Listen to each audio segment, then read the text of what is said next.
시청자 여러분 안녕하십니까. 지금 12월 28일 이제 거의 2시가 다 돼가고 있는 심야 시간인데요.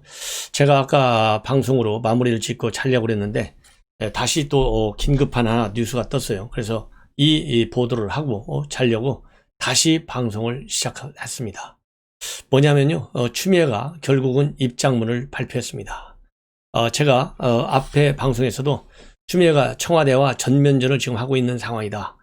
도대체 언제까지 침묵을 계속할 것이냐, 숨지 않을 것이다. 이제는 월요일이기 때문에 틀림없이 SNS를 하거나 아니면 법무부에 출근해서 얘기할 것이다. 출근길에 기자한테는 일체 얘기를 안 할 것이다. 그랬는데요. 제 방송을 들은 건 아니겠지만은 방금 전에 페이북에 글을 올렸다. 그것이 지금 속보로 언론에 지금 일제히 보도되고 있습니다.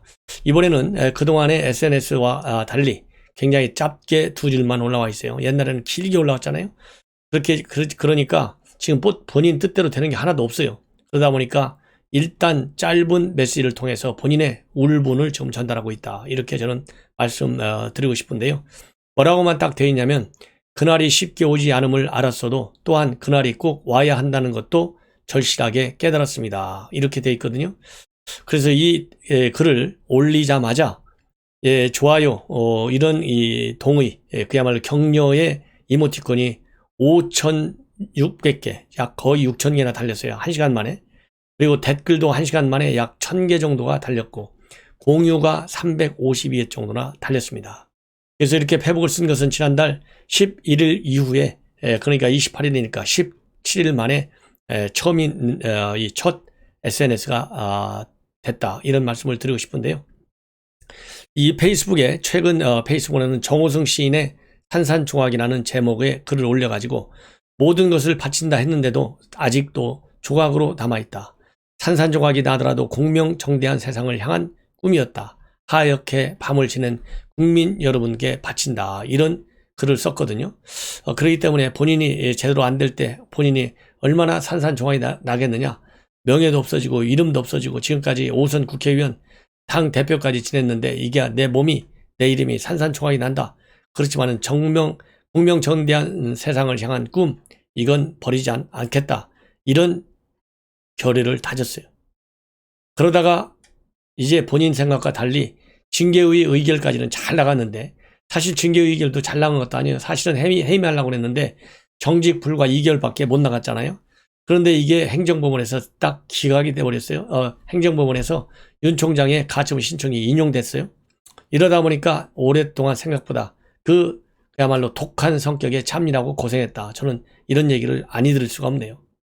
그러다가 이제 결국 어제 밤 10시 10분경에 올렸다고 합니다. 그것이 27일 밤 10시 10분. 이제 방금 전에 이제 언론에 보도되기 시작했어요.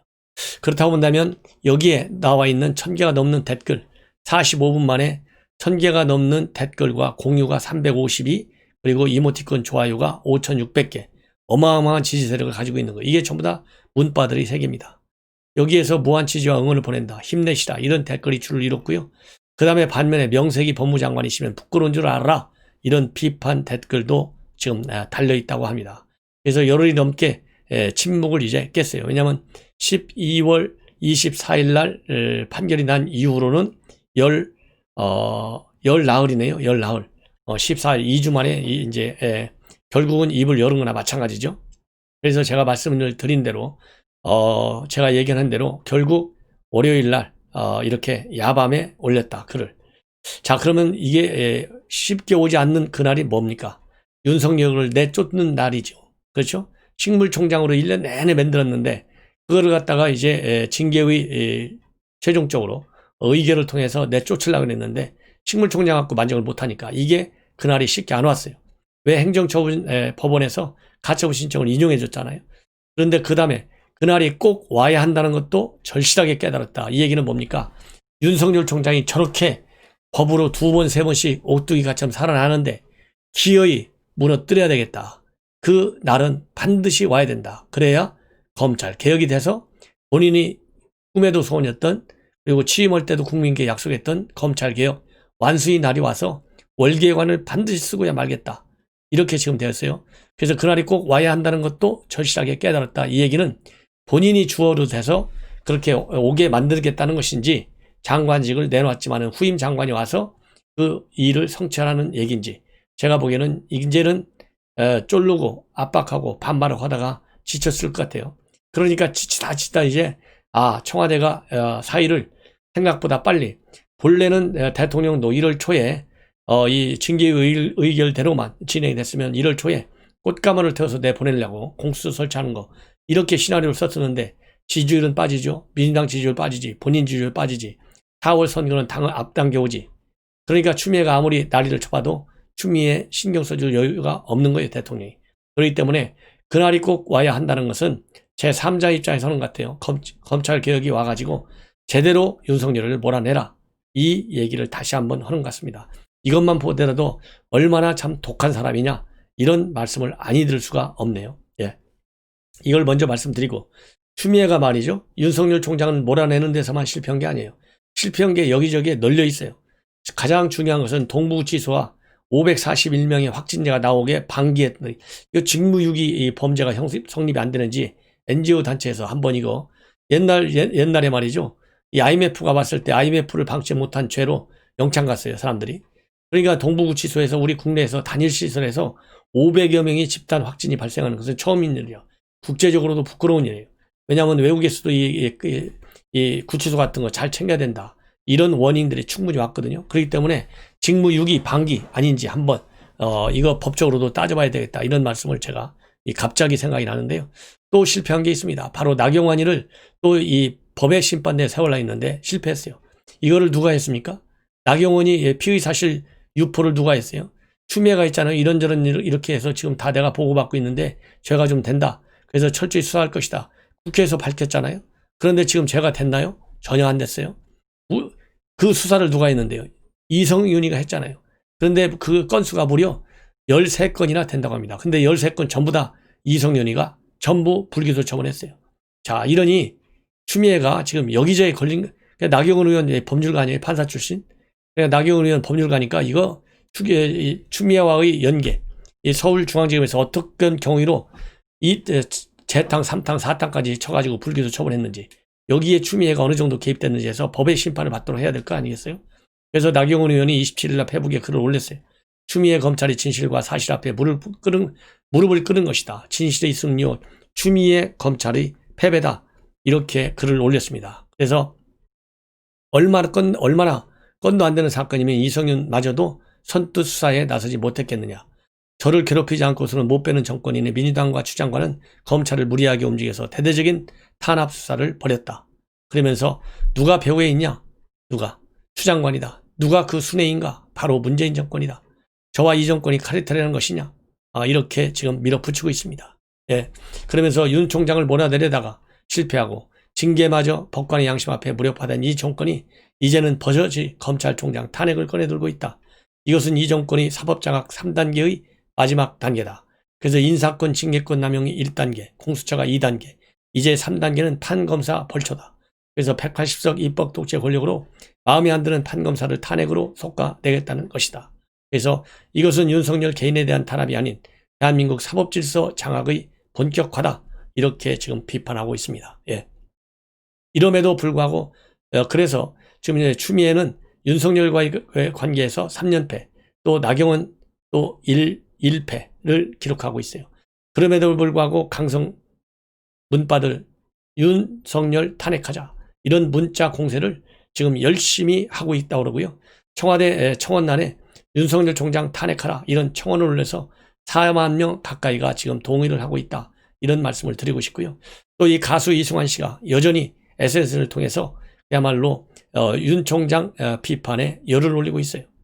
연일 계속해서 올리고 있어요. 그래서 어제 또 올린 글에는 빨갱이 타령인 지겹다 이렇게 맞받아치고 있습니다. 뭐라고 또 어제는 댓글에 올렸냐면 이승환 빨갱이 놈 정치에 끼어들지 말고 노래나 똑바로 해라. 어린 놈이 나라를 망쳐먹는데 끼어들지 말고 이런 비판이 달리니까 요거를 갖다가 본인이 캡처해서 또 올려놨어요. 그러면서 그놈의 빨갱이 타기는 지겹지만 어린 놈으로 보였다면 고마워. 이렇게 반응을 보였는데요. 알 수 없는 참 이 표현의 자유, 예술인들도 호불호 분명하는 것도 필요합니다. 그러나 이렇게 너무 맥락하게 이미 법적 근거도 다 이 법원의 심판을 통해서 패했는데 그럼에도 불구하고 윤석열 총장을 비판하는 이승환, 이건 이념적 측면에서 볼 수밖에 없기 때문에 이렇게 빨갱이 같은 놈 아니냐 이런 비판이 나오고 있다. 이런 말씀을 이런 비판도 있다. 이것을 여러분들께 알려드립니다. 그래서 이 징계 처분 이 효력 정지 결정이 내린 날에는 뭐라고 페북에 올렸느냐? 세상이 모두 너희들 발밑이지 라면서 해시태그를 달아가지고 검찰개혁, 사법개혁, 언론개혁의 이런 말을 올렸어요. 그러면서 25일 날에는 또 올렸어요. 우리는 승리한다, 꺾이지 아니한다. 그렇게 또 올려놨습니다. 이 정도가 되면 얼마나 이 이념이 그야말로 편향되어 있느냐 이런 말씀을 드리지 않을 수가 없습니다. 자, 이러다 보니까 행정법원의 이 판결이 얼마나 중요한지 우리가 다시 한번 기억할 필요가 있어요. 그래서 윤성민 서울대 언론정보학과 교수가 26일 날 조선일보에 칼럼 하나를 썼어요. 법원의 윤석열 결정에서 희망을 보았다. 그래서 폭주하는 권력을 사실과 법리로 판단한 법원이 막아섰다. 검찰 독립성과 법치는 누가 훼손했는지 국민은 이제 알게 됐다. 이런 아주 좋은 칼럼을 썼습니다. 그래서 이 칼럼은 여러분들께 한 5분에 걸쳐서 그대로 한번 읽어드리겠습니다. 굉장히 내용이 좋습니다. 예. 힘겨웠던 2020년 한 해가 저물어간다. 코로나 감염병이란 자연재해 앞에서 인간의 존엄, 자존, 공존이 한계 상황에 내몰린 한 해였다. 하지만 이 자연재해보다 더 견디기 어려웠던 것은 자유롭고 정의로우며 상식에 부합하는 민주적 사회질서가 이른바 운동권 독재 세력에 의해 허물어진 일이었다. 독선적이다 못해 광기의 양상으로 까치 치달린 추미애 장관과 그 동조자들의 행태는 지켜보는 것조차 힘들었다. 이 나라와 국민들을 얼마나 우습게 보기에 하는 개탄 속에 차라리 눈을 감고 싶었던 건 필자뿐만이 아닐 것이다.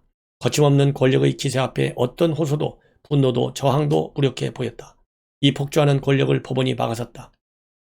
법무장관이 검사에 대한 직무집행 정지 권한을 총장을 해임하는 도구로 전행하는 것은 검찰의 독립성과 정치적 중립성을 몰각하는 행위라는 조미연 서울행정법원 부장판사의 준열한 판시가 그 시작이었다. 조국 전 장관 아내 정경심 씨의 자녀 입시 비리와 사모펀드 불법 투자 등에 대해 징역 4년의 중형을 선고하고 정 씨를 법정 구속한 임정엽 서울중앙지법 판사, 그리고 윤석열 검찰총장이 낸 2개월 정직 집행정지 신청을 받아들인 홍승욱 서울행정법원 부장판사의 결정이 그 뒤를 이었다. 이 대목에서요, 시청자 여러분, 제가 보기에 이 3명의 이 법관들 역사에 길이 남을 것이다. 이런 말씀을 드립니다. 조미연 꼭 기억해 주십시오. 임정엽, 그다음에 홍순욱 꼭 우리가 기억해야 됩니다. 바로 무너져 내리는 법치주의, 무너져 내리는 검찰 바로 세운 사람들입니다. 그중 홍순욱 판사의 결정문 내용을 읽어보았다. 누가 보든 편드는 결정이 아니었다. 그 한 사례로 검찰총장의 2개월 직무정지는 검찰 전체의 운영에 중대한 공백을 가져오고 국가적으로 중요한 검찰 수사에 회복할 수 없는 손해를 초래한다는 윤석열 총장 측 주장을 검찰총장 직무를 대행하는 대검 차장검사나 일선 검사들 하나하나가 국민의 이익에 봉사하는 기관으로서 이 공백을 충분히 대체할 수 있다는 논리로 수용하지 않은 것을 들 수 있다.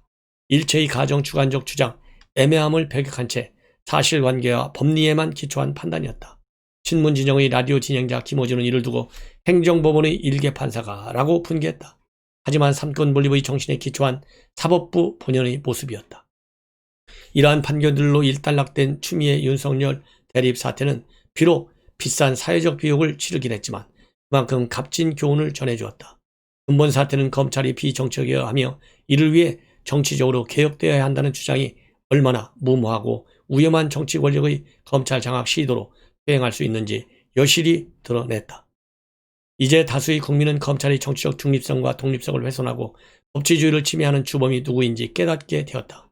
개혁의 주체는커녕 개혁의 대상이 되어야 할 이들이 검찰개혁 운운하는 것 자체가 애초에 코미디 같은 것이었다. 이 사태는 또한 검찰의 독립을 지금까지 정치권이 주장해온 제도개혁과는 다른 관점에서 접근할 필요가 있음을 알려주었다.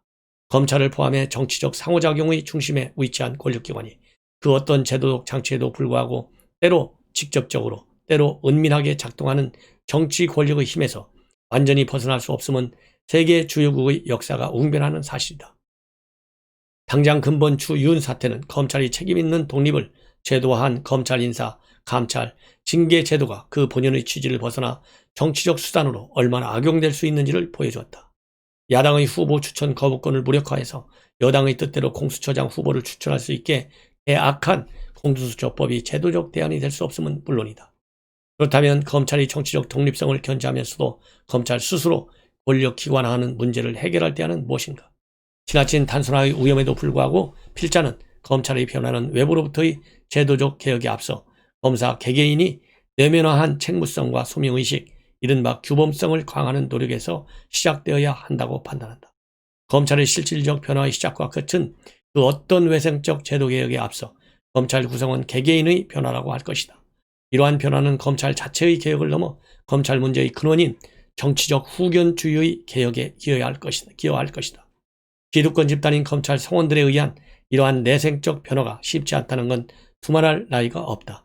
하지만 근본 사태에서 검찰의 독립성을 침해하는 정치 권력에 맞서 검찰의 2천여 구성원들, 심지어 추미애 사단으로 분류된 일원들까지 하나가 된 모습, 그리고 이를 지지한 법원의 결정들은 이러한 변화의 희망이 결코 꿈이 아니었음을 보여주었다.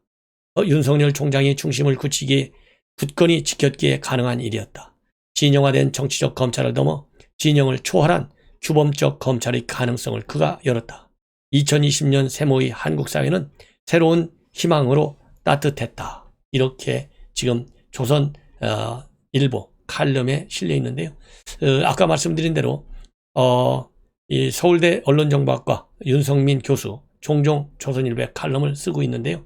아주 좋은 칼럼을 쓰고 있습니다. 그래서 여러분들께서 꼭 이 칼럼 다시 한번 읽어주시면 굉장히 현 정권의 문제점을 지적하고 이 문제점을 우리가 공유할 수 있는데 굉장히 기여할 것 같습니다. 시청자 여러분, 이것으로 오늘 심야 방송을 모두 마치고 이제 아침 날이 새면 다시 여러분들께 중요한 뉴스를 가지고 또 분석해 드리도록 하겠습니다. 시청자 여러분들의 많은 성원 당부드리고요. 가짜 방송 절대 듣지 마시기를 당부드립니다. 전옥현의 안보정론 이외의 방송은 모두 가짜입니다. 단 젊은 시각은 아닙니다. 여러분들 잘 아시다시피 젊은 시각은 제가 가장 좋아하는 아주 젊은 대학생의 목소리로 좋은 논평을 계속해주고 있어요. 그래서 시청자 여러분들께서 젊은 시각은 많은 성원을 아끼지 마실 것을 당부드립니다. 나머지는 전부 가짜입니다. 편안히 주무십시오.